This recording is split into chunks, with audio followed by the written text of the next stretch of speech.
I'm back in Putti in Uganda, one of my favorite places in the world.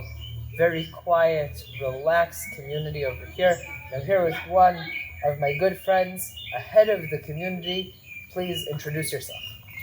Thank you, dear Rabbi.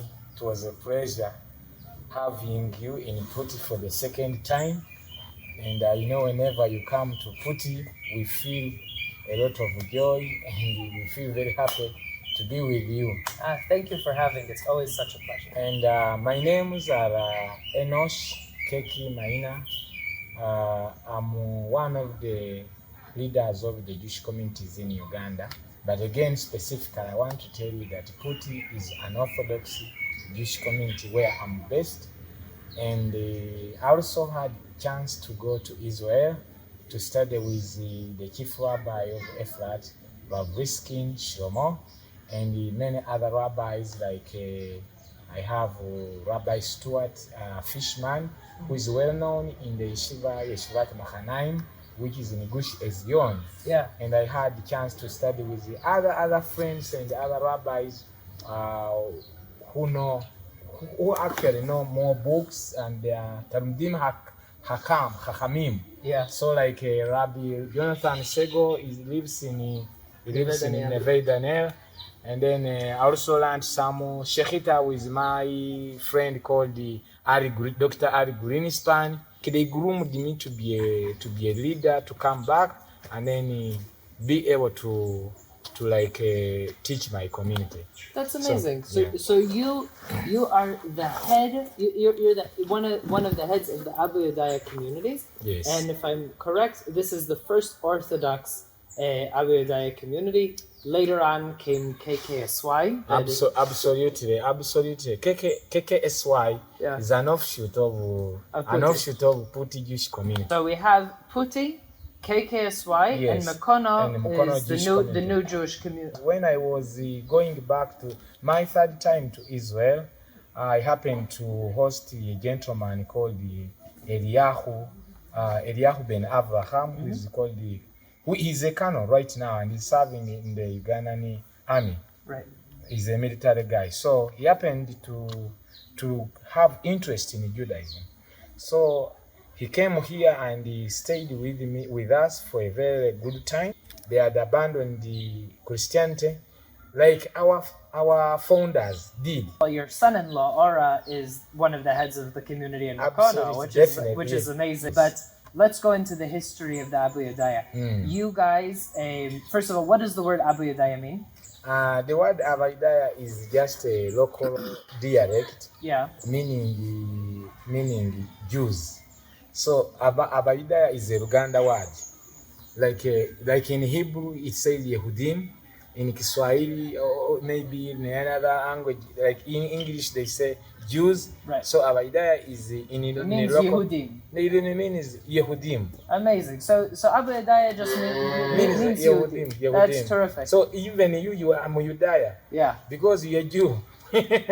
Even people in America are Abayudaya because they are Jewish. Right. Only that the language changes. For us, they call Abayudaya, whereas in America they say Jews. But it is almost. So Abayudaya means the Jewish community. Yeah, it means the same. And when does the story of the Abayudaya start? How long ago? Okay, thank you. Now the story of the Abayudaya is quite a very long story, but it originates from the British, when the British colonialists penetrated the interior of East Africa, and then they wanted to extend their colonialism to eastern Uganda. They actually used somebody called Semeika Kunguru. So at the same time, these British people, while they were colonizing Uganda, they also were teaching Christianity or spreading Christianity. Right. So eventually, after Kakunguru had been assigned the task of helping the British to conquer eastern Uganda, he became a Christian, and he was provided a Christian Bible, which had two sections. It had the Tanakh, which is the Old Testament, and then also it had the Brit Hadash, which they call the New Testament. Yeah. So after his assignment, later on, he exhaustively resorted to reading the Bible. And then when he read the Bible, he found many queries. There were some like contradictions. Say for instance, the Bible talks on Shabbat, and Shabbat, which was meant to be Saturday, was shifted to Sunday, and that could puzzle him and bother him. And then we have this a lot, that people look and say the Torah says that God doesn't change his mind, but in the New Testament it says, well, God changed his mind and went to the Christians. And then the other issue was the Brit Milah, whereby the Old Testament emphasizes Brit Milah, and the New Testament doesn't. It only says that as long as you can circumcise your heart. How do you circumcise your heart? That if you can do good things, then that means you have done what you've done, the Brit Milah. Also comes to the issue of kashrut, issues of like eating kosher animals that are recommended and birds. Right. So that one bothered Kakunguru a lot, including the festival. Including festivals. So when Kakunguru reached a point, a certain point, and then he had to do what? He had to decide. Then he abandoned the Christian faith, including its New Testament, and then he only resorted to practicing only those laws or mitzvot that are mentioned in the Old Testament. So he just started learning only the Tanakh. Yes. And this is where basically he is the first step of the Abayudaya. Of the Abayudaya. Now, how are we earning this word Abayudaya? Now, when Kakunguru decides to circumcise himself and his family, then he splits away from the Christian community. Yeah. Now, this Christian community, to discourage him, they called him Abayudaya. They said, because people who practice this kind of practice are Jews, and they are called the Jews who killed Jesus. So in Uganda, they wanted to do what? To discourage him. Right, they're trying with this. So they would say, oh, you are Abayudaya who plotted to the death of our Lord. Right. So they thought that maybe he would do what? He would be discouraged, but instead he said, oh, if the Jews killed the Lord, that means they are powerful. That means these people are very powerful. So why can't I earn this name? Right. And then, since then, he started calling himself a Jew, because he thought Jews are more powerful, because how can they kill your God? If Jews can kill your God, that means they are powerful people. And that is the story of the genesis of our community in Uganda. Many assert that this happened in 1919.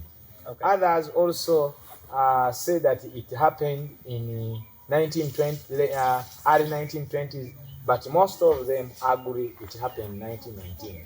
That's when the man declared himself Abayudaya, and many joined him, and then they got circumcised.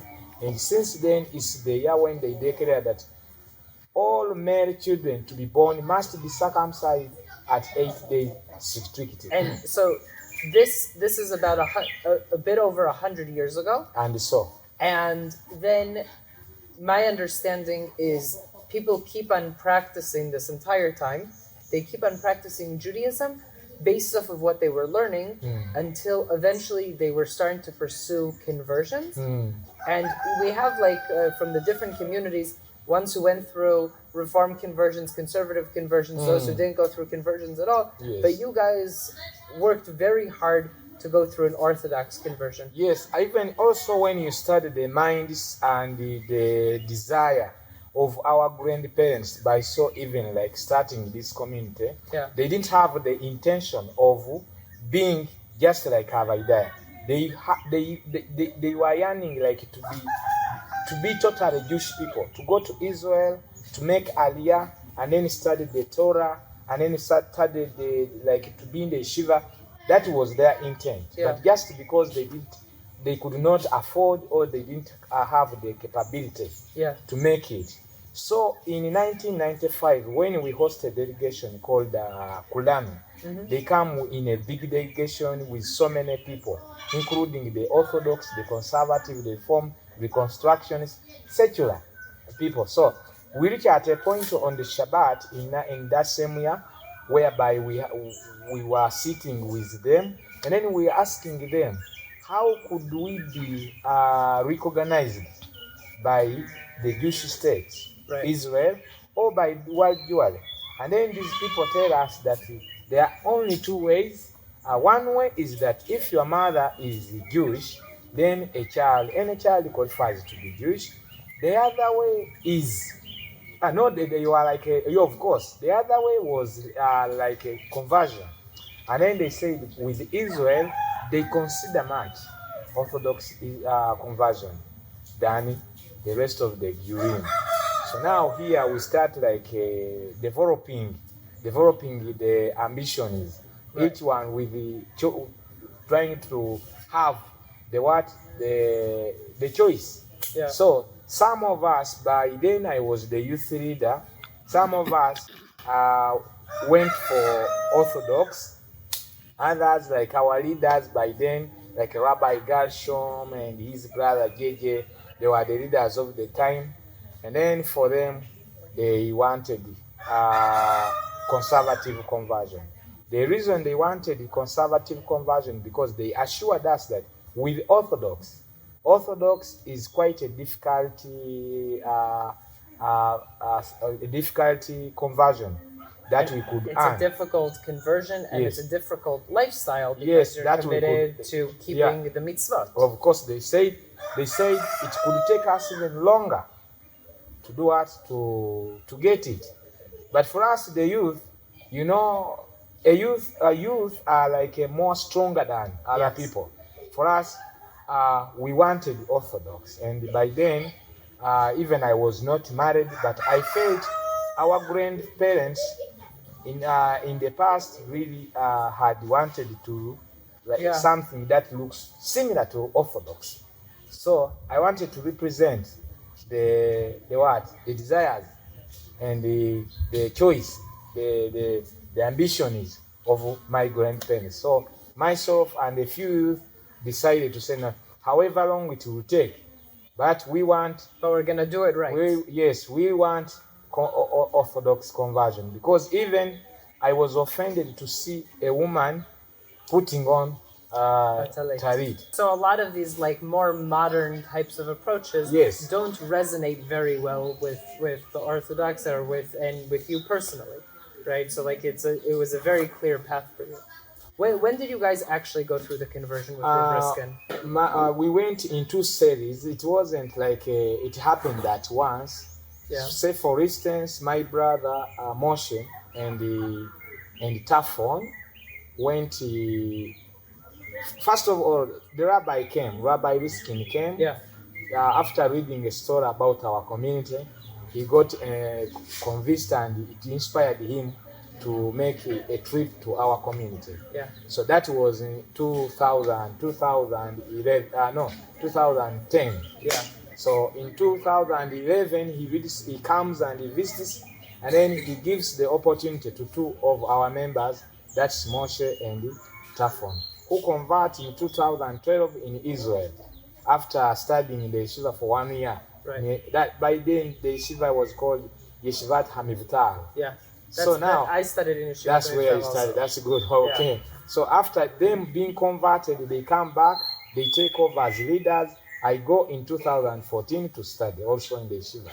But before I went in 2013, myself and my wife, and let me say my family, did a conversion before I moved to the yeshiva. Yeah. So afterwards, it took a very long time for others to do what, to convert. Right. But then they wanted very much, but the rabbi insisted he cannot until he studies them.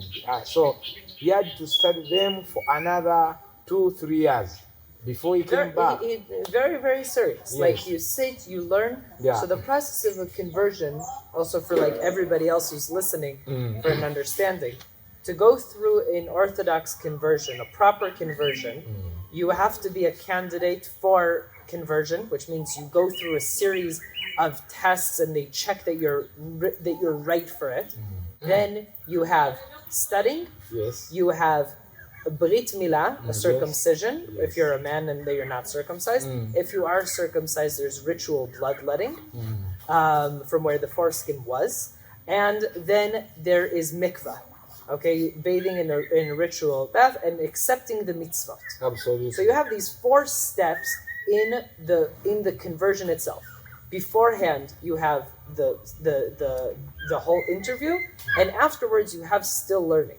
This process took the entire community after 100 years of commitment. Yes. Okay, it took the people, once there was a decision of they're going through an Orthodox conversion, another 2 or 3 years until Rav Riskin came over here with Rav Fishman and their Beit Din to do the conversions. Absolutely. Yeah. So, like myself, it happened in 2013, and then for the entire Putti Jewish community, this happened in 2016. 2016. 16. So, and from Kono, it just happened 1 year after the centennial celebration. That is 2020. Yeah. Okay, so we're talking about 8 years of this community being halachically Jewish. Yes.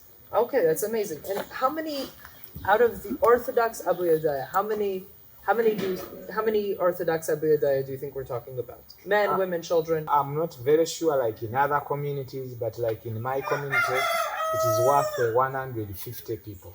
Wow. That includes the children and the adults. Okay. Yes, plus the youth.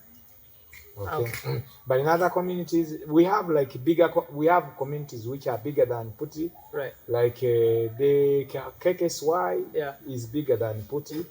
And then in Mukono, I'm not very sure of the number, but it is approximately like 100 also to 120 So people. we're talking about like around maybe at the most like 400 or 500. 400 to 500 people. Okay. In the entire country. That's an amazing thing that you've managed to create. To create this. Thank you. And we did another video with Shira where we walk around and see the community that you can also check out to see a bit of what Putti community looks like. But I want to thank you, Enosh, for your time and your story, telling us a bit about the community. Thank you. And I hope that anyone that's out here that's listening, if you guys are in Uganda, that you make sure that you come and spend Shabbat and see this unbelievable community. Thank you. Thank you so much, Enosh. Thank you. My pleasure.